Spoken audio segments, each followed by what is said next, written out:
Today we'll be taking a look at a very interesting little revolver. It's the North American Arms revolver with both 22 long rifle and 22 Magnum cylinders. I'm Dustin and you're watching Guns of the West.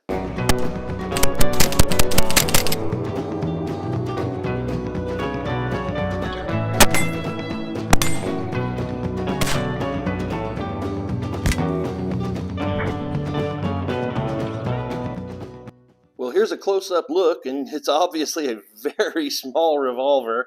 No trigger guard on it, and it's so small that when I go to hold this grip, I can only get 2 fingers onto the grip, but I can't really shoot like that. For my index finger to get down on the trigger, I can't really realistically take a shot like this, so I have to bring my hand down, and I can really only have 1 finger on the grip.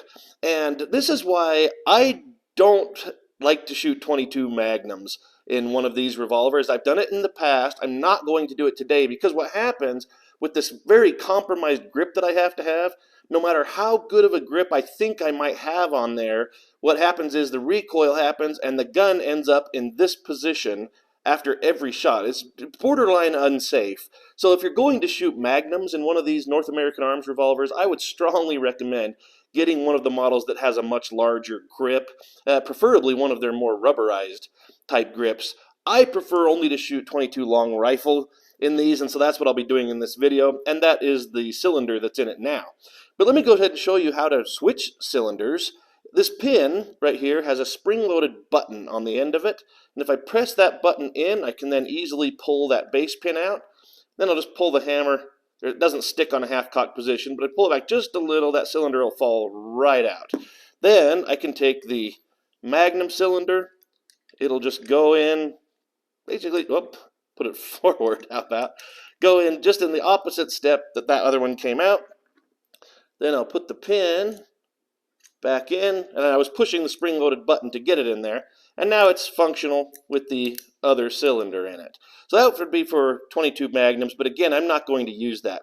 This trigger I want to talk about as well. It is a very heavy trigger, and I want to test it for you on camera, and to do that, I don't want to dry fire the gun, so what I'll do is I'll take the 22 long rifle cylinder, and I've got just a pre-used spent case that I'll put in one of the chambers, and we'll put that in the gun, and we're going to use this sort of like a snap cap, just so I can safely dry fire with no damage to the gun.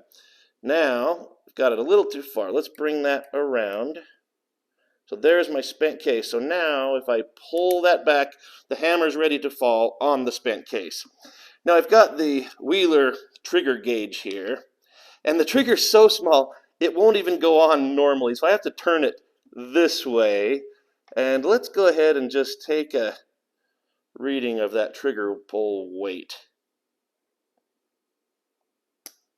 Oh, and there it just went off at 5 pounds 10.5 ounces. That's actually not as heavy as I thought it was going to be just by the feel of it, but it is pretty heavy. You know, a lot of my cap and ball revolvers have about a pound, pound and a half, maybe 2 pounds of trigger weight. So this one is a little uncomfortable. So why don't we go out to the range though, and I'll get it loaded up, and we'll see how it shoots. And I'll just shoot from 7 yards, 21 feet, and just see how I can do with this little thing. So to load the revolver, I'll take out the base pin once again, and remove the cylinder. And then I'll place 5 22 long rifle cartridges into the cylinder. And these are CCI brand cartridges, if anyone is keeping track. Then the cylinder just goes right back in the way that it came out.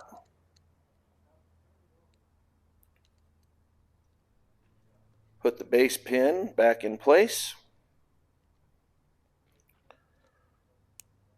And I'm ready to shoot.